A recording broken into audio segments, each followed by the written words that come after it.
Elisa Lam was the daughter of immigrant parents from Hong Kong, and she was a student at the University of British Columbia. Her parents ran and owned a restaurant in Vancouver after moving to Canada in 2004, and in mid-2010, Elisa Lam began a blog named Etherfields.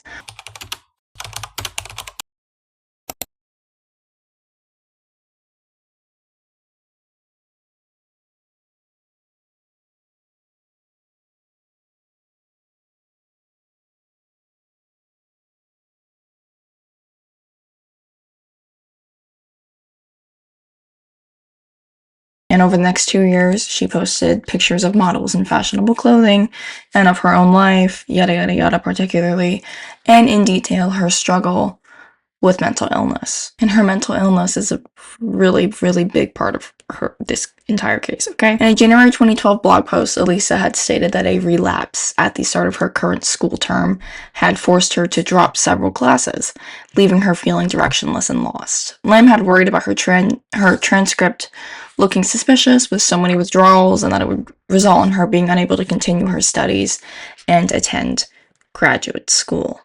A little over 2 years after she started blogging, she announced she was going to abandon her blog to begin a new one over on Tumblr titled Nouvelle Nouveau.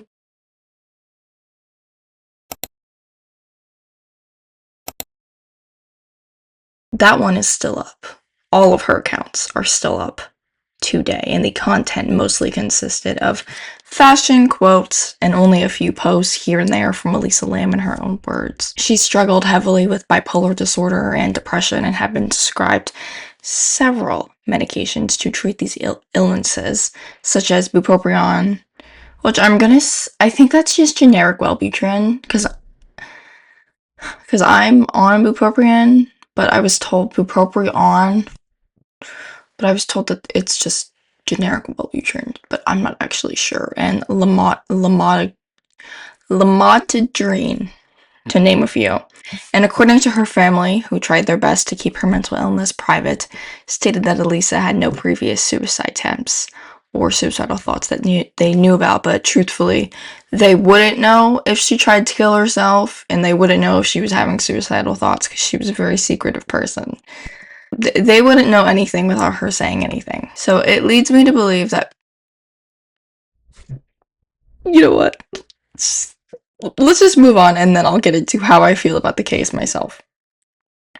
Someone did report that she had gone missing for a period, but that is all we know regarding that. She went missing when she was living in Vancouver. She did have a history of not taking her bipolar medications, though, and as a result, she suffered hallucinations that would cause her to hide underneath her bed for safety or refuge. She was getting depressed at home and wanted to take a solo trip somewhere nice. She decided to go to California to escape the pressures of her household life in general and try to feel better overall. However, this raised several questions for many people. Elisa Lam was very interested in fashion, but she visited California, which is not as fashion-focused as a place such as New York. Did not have very much money, and definitely would have had to scrape by to go on a trip to the States, especially because she didn't know when she'd have funds to travel again after this trip. She was from Vancouver, Canada, and according to several Reddit posts about this case from people who live there and are college-aged, California isn't necessarily the place that people want to be. They describe it as air polluted, dirty, and traffic-heavy, which it is. Everyone in my life that I know that has visited California have said those things to me. And it's also not necessarily the fashion capital of the world. If you only had very little funds to go on a nice trip and you didn't know when you were going to take a trip again and you were really into fashion, wouldn't you go to New York? Especially if you've never been to the States. And let's argue a little bit here. Los Angeles is considered a fashion capital in the United States, but for a girl who runs an entire blog on fashion, she didn't post anything about it or mention it. Instead, she posted about going to the zoo and the bookstores. And so this begs the question to people, why no LA Fashion District? No Star Walk of Fame? Nothing of the sort that would even allude to fashion. We're gonna get more into theories and things later, but first, I do want to talk about the facts of the case, of which there are few. Sadly, of which there are few. On January 26th, 2013, Elisa arrived in San Diego by plane and stayed there for 2 days. She checked out the San Diego Zoo before taking the Amtrak and city buses to the Hotel Cecil, where she checked in on January 28th. Initially, Elisa was assigned to a shared bedroom on the 5th floor. However, her roommates complained about what the hotel's lawyer would describe as odd behavior, and Lam was moved to a room of her own after 2 days. According to Amy Price, sketchy ass bitch, the manager of the Cecil at the time of Lam's disappearance, said that Lam was leaving notes for her roommates that said go home or go away, lock the door to their shared rooms, and require a passcode for entry.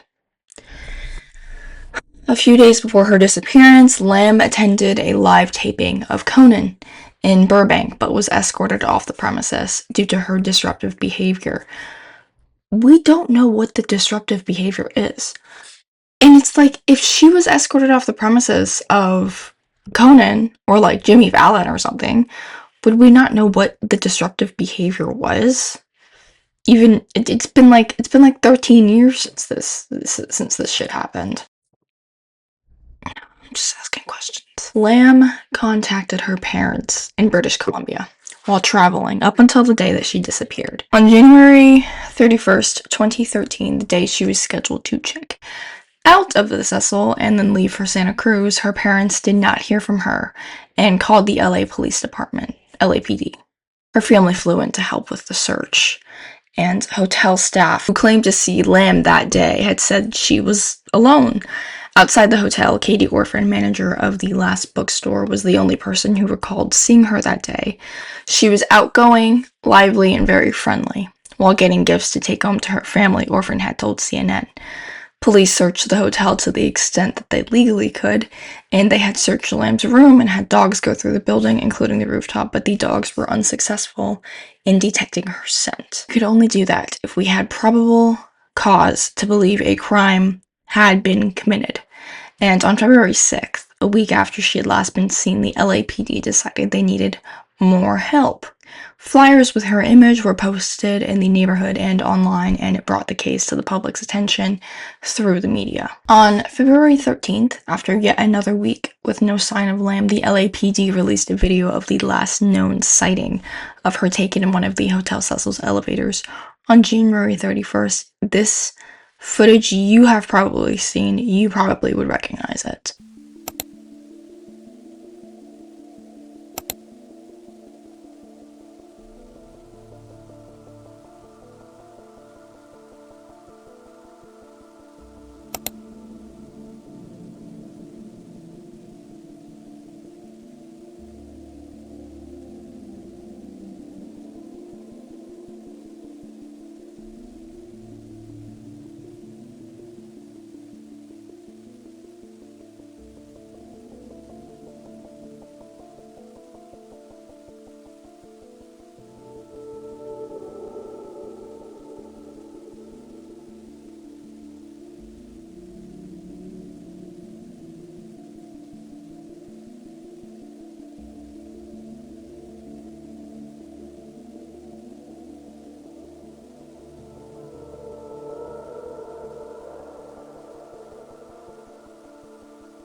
In approximately 2.5 minutes of footage, tampered footage, let me say that.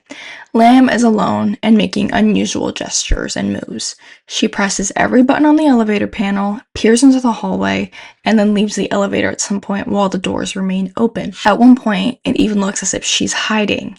And when the doors fail to close after she returns, she leaves and the doors close later. The video drew worldwide interest in the case due to her strange behavior and has been extensively analyzed and discussed. I found so many forums of people talking about this elevator video. I was not aware of how many people were interested in the elevator video. I don't blame you. It is very interesting. It was reposted all over the internet, and on one Chinese platform, it gained 3 million views and 40,000 comments in its first 10 days. Many find it unsettling to watch, and it is. It is unsettling to watch. Several theories have emerged over the years to explain her actions in said video. One was that Lam was trying to get the elevator car to move because someone was trying to attack or pursue her, while others suggested she might be under the influence of ecstasy. When her bipolar disorder had become public knowledge, the theory of a psychotic break emerged. Other viewers argued that the footage had been tampered with before becoming public. And it had been tampered with. You can see like the time jump when you're watching the video, and parts had been slowed down and nearly a minute of footage had been removed. You can see the minute of footage get removed. It makes you think about what the fuck is in that minute of footage that they felt the need to remove it. People say that the removing of that minute could have been to protect the identity of somebody in the video related to the disappearance or not. Okay, sure, I guess. During the search for Lam, hotel guests at the Cecil began to complain about low water pressure. Some complained that their water came out pure black, while others complained about it being light brown. Everyone complained of a weird taste.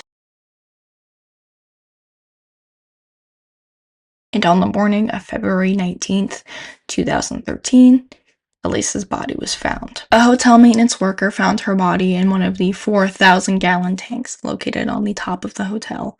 These tanks provided water to the entire hotel, including the kitchens and a coffee shop. Put 2 and 2 together here. Dead body found in water tank that provides water to the entire hotel. Residents complaining of black water and brown water and foul-tasting water.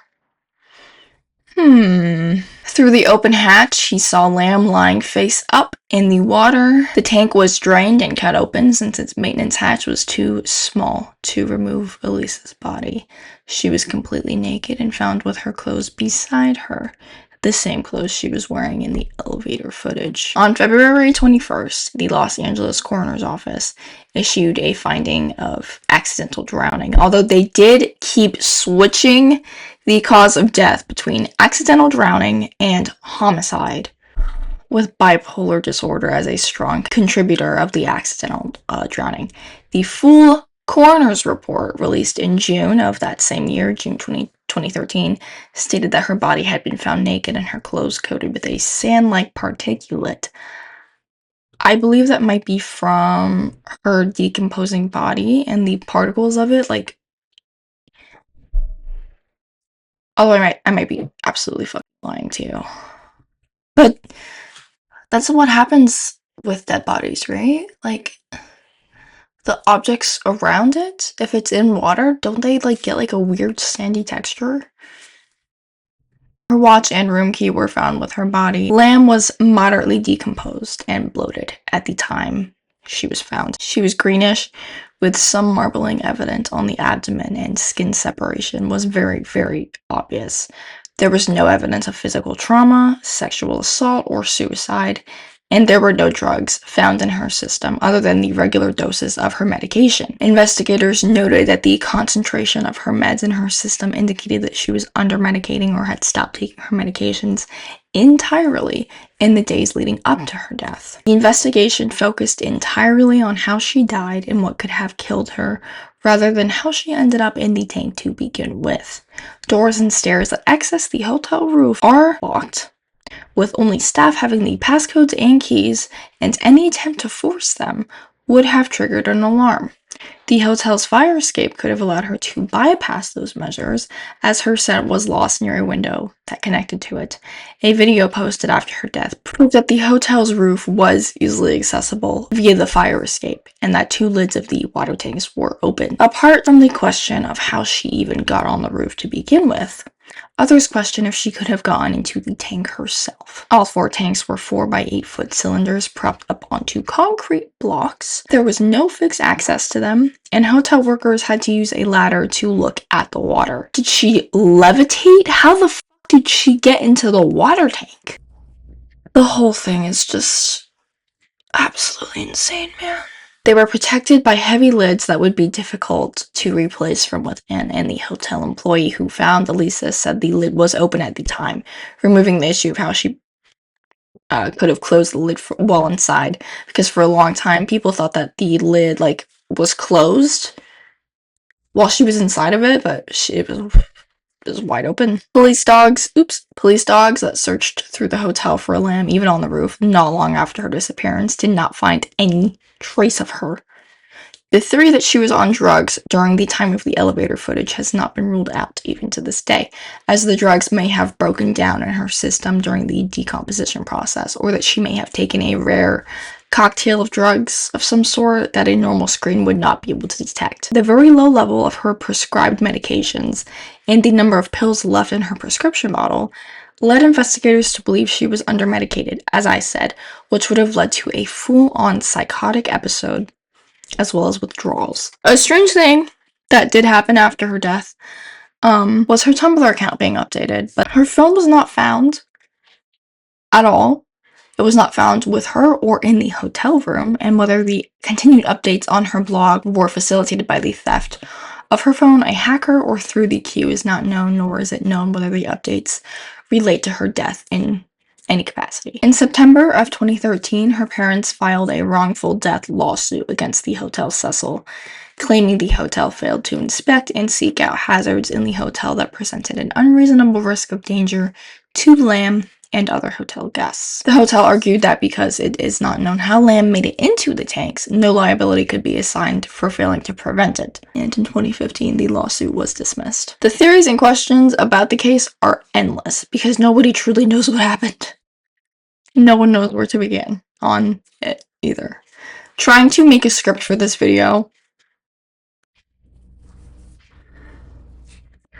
Listen, I've made a lot of long, detailed scripts for videos before. And this is not technically a long script, but trying to piece together information. This case is insane. For example, the questions that I thought while researching. Why was she not wearing her glasses in the elevator footage? Why was she under medicating? Why was she even in LA to begin with? How did she make it to the top of the Cecil? How did she make it into a water tank?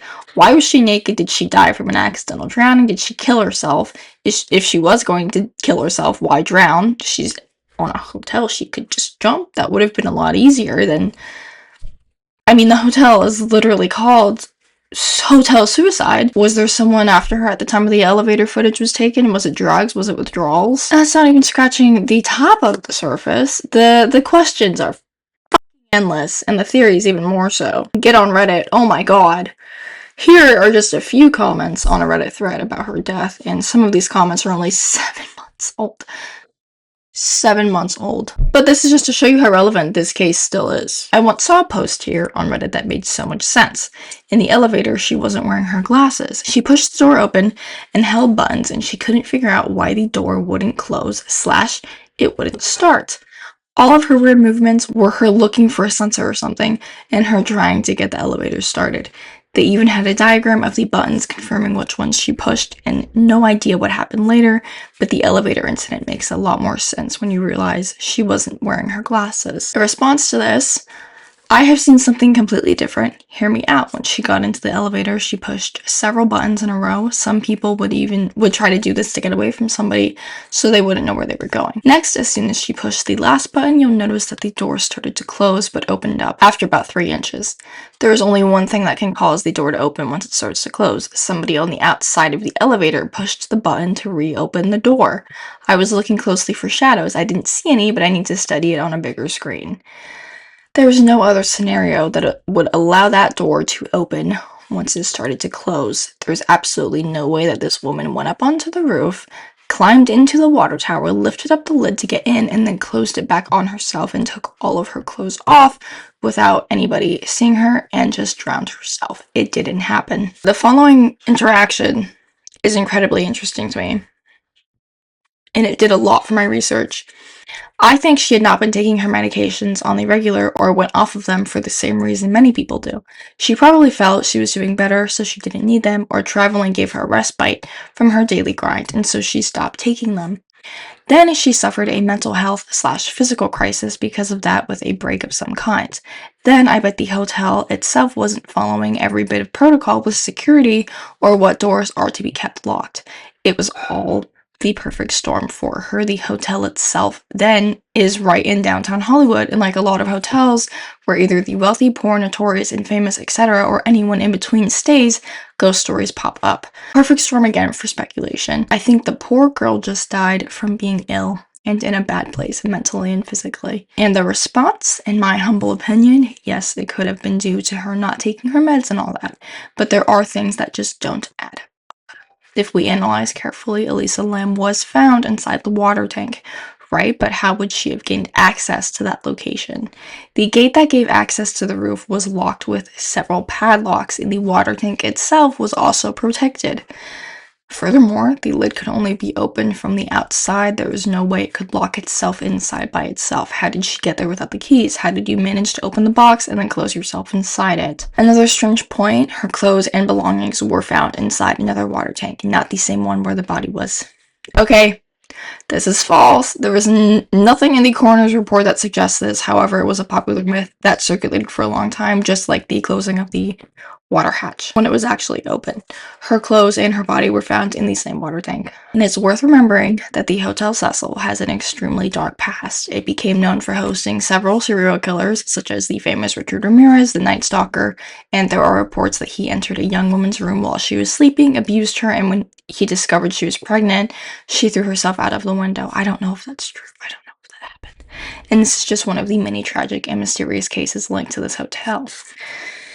Another important detail, the interviews with some employees and people involved in the case seemed strange. It was as if they were hiding something, as if there was an attempt to cover up the truth, and their behavior did not convey trust, and the lack of clear explanations only reinforces the feeling that there is something wrong, something that has not been revealed to the public. Given all of this, it is very difficult to believe that it was just an accident or a psychotic break. There are many gaps and contradictions in this story that remain unanswered. Others argue that it would have been easy to take advantage of her because of the vulnerable state she was in, and also how petite she was, and that she was likely assaulted by a staff member and the entire thing is a cover-up. I mean, I guess that could make sense. A big reason why this is a theory at all is because, according to the coroner's report, Elisa had a prolapsed rectum, which is when the rectum weakens and slides out of its normal position, protruding through the anus. However, it is not uncommon for corpses who have decomposed in water to have prolapsed rectums. But this begs another question, and actually several. Who would cover it up? Who are they protecting? Hotel employees? In this case of the Cecil Hotel, a hotspot for awful people, why would it matter if an employee ended up being an abuser? The reputation is already awful. You're not fixing it now. Many believe she was murdered because of her being found naked, and that usually points a few red flags in the direction of foul play. But at first, people thought the lid to the tank had been closed, and that again points to foul play. But as I said, the maintenance worker said he found it open and closed it following the discovery. A not so fun fact in the context of this case is that the founding member of a metal band filmed a music video in a room at the hotel just a few days after her body was found, and that video was a teaser for a song titled Died in Pain, which featured lyrics referencing a young woman drowning in water. Because of this, he put a video proving he was not in California at the same time she was. But he received many death threats and he tried to take his own life. Everyone thought he was guilty because of the coincidence. Another theory was that her death was a copycat of a film titled Dark Water, which is by contrast pretty identical to the Elisa Lam case. In the film, the body of a girl is found in the water tank on top of an apartment block after guests began to notice that the water looked dark and tasted funny. The girl's name was Cecilia, and this led people to believe there was a connection because it sounds similar to the Hotel Cecil. But like the music video, this is just another thing that comes down to coincidence. I feel like you get to a point where there's so many coincidences, there's no coincidences anymore. You know what I mean? You're picking up what I'm putting down. The final insane theory, before we get into something else about the case, is the theory of her being a tuberculosis test study. Okay, but to be fair, this one is fucking weird. All of these theories are weird, but this one is really weird. Those online investigators investigating the death noticed that there was an outbreak of tuberculosis in Skid Row, which is just a few blocks from the Cecil. Their attention zoned in on it even more when they discovered that the test for the specific strain of tuberculosis going around was named Lam-Elisa. It stands for a really long scientific name that I'm not even gonna try to pronounce. People jumped on this and began to speculate that Elisa may have been used as a biological weapon of some kind to help eliminate the homeless population in that area. Elisa's autopsy did reveal that she had no signs of tuberculosis at the time of her death. It was suggested that she may have been executed by whoever had plotted to use her in warfare. As for her being found naked, it is very likely one of two things, and it may even be both. First, if she was experiencing visions as a result of her poor mental health at the time, this may have played a part in her stripping herself off. Second, if she had been in the water for a long time, may have been experiencing hypothermia. This is known to falsely make people believe they are too warm, causing them to remove items of clothing despite their body temperature actually being way too low. Even the lead detective on this case believes that she accidentally drowned. As for me, because I know all of you are so curious about what I think about everything ever, I fully believe she had a psychotic episode and climbed into the tank. I don't think anything paranormal was at play, and I don't believe in any of the crazy conspiracies that are at large in this case. If anything, the things that surround her death are stranger to me. The actual death is pretty straightforward in my opinion. She was a young woman off her pills, looking for some kind of comfort, and accidentally drowned in a water tank. I also think that people trying to say, well, how did she get onto the roof, are ignoring the fact that the Hotel Cecil does not have a great track record of, like, competent employees. They are incredibly neglectful, and it is very likely that someone left the door to the roof unlocked for anyone to get up there. Probably thinking that there's no way in hell anybody would even want to get up there, and the hotel staff were acting weird in all the interviews and documentaries, especially Amy Price. I'm almost like 100% sure that they were hiding something. And it most likely was not an employee being a psychotic murderer, but most likely the fact that they neglected to lock that door, that they knew they forgot, and they did their best to cover it up, especially because their parents figured it out. Especially because her parents figured it out. After doing research on Vancouver, and coming across a few more Reddit forums, I learned that those who are Vancouver-born tend to be cliquey. In the comments of this user's Reddit post, which was asking questions about why Elisa Lam had even gone to LA, they go on about Vancouver being cliquey. As I mentioned, I moved to Vancouver as a young adult. Immediately, it became clear to me that Vancouver born and raised are all very cliquey. People born here stay friends and attend college and marry people they went to preschool with. It's hard as an outsider to break in because people here are so close. For Elisa to not have friends after being raised in the city and having parents that owned a restaurant, so a small local prominence, is really strange. Especially being Vancouver Asian, where families are usually close to other families. Another Burnaby Asian girl, Marissa Shen, was found dead about 2 years ago in Burnaby Central Park. The whole city was in an uproar rightfully so, and there were memorials for her. Classmates made videos. Vigilante people trying to track her killer had to be shut down by the police. That's how people seem to react to deaths here, and it's almost like Elisa doesn't exist in people's memories. This is from a first-hand account from a young college student living in the same area that Elisa Lam did. And truly, it does feel like she does not exist in people's memories. No one fucking talks about her. The only people keeping this case alive are you and me, and she did not have many friends. This was a driving factor in her depression. I'm not gonna beat a dead fucking horse when it comes to this case, and I doubt I'll ever be able to put it into words quite how fucking frustrating this case is. If we sat here and talked about every possible theory and mistake that the police and the hotel made, we'd be here all day. The moral story of this case is that it's fishy. But in truth, I don't think Elisa was murdered, nor was she on a crazy cocktail mix of drugs. I think it's strange that no one that we know of reacted to her death the way they did to the other Asian girl that died a couple years ago. It's just like the only outrage I saw and see is from people on the internet that don't know her because of the notes she left to her roommates that eventually led to her being moved to a single dorm. It is clear that she was having a psychotic break. And at the end of the day, that's all this case really is. And I don't blame people who continue to talk about it and make conspiracies about it. When a case ends up having a decent explanation, it can be hard to move on because sometimes our small little human brains can't grasp onto something as brutal as this, simply just being a girl off her meds. And yeah, I have a lot more to say. Okay, I have a lot more to say about the Elisa Lam case. But I'm not gonna say it because I'm gonna be beating a dead horse and I have shit to do today. So, and with that, thank you for watching. If you're still here, please consider subscribing and supporting a small little creator. Tiny little, teeny little creator. Tiny creator. That's me. Come back on Saturday.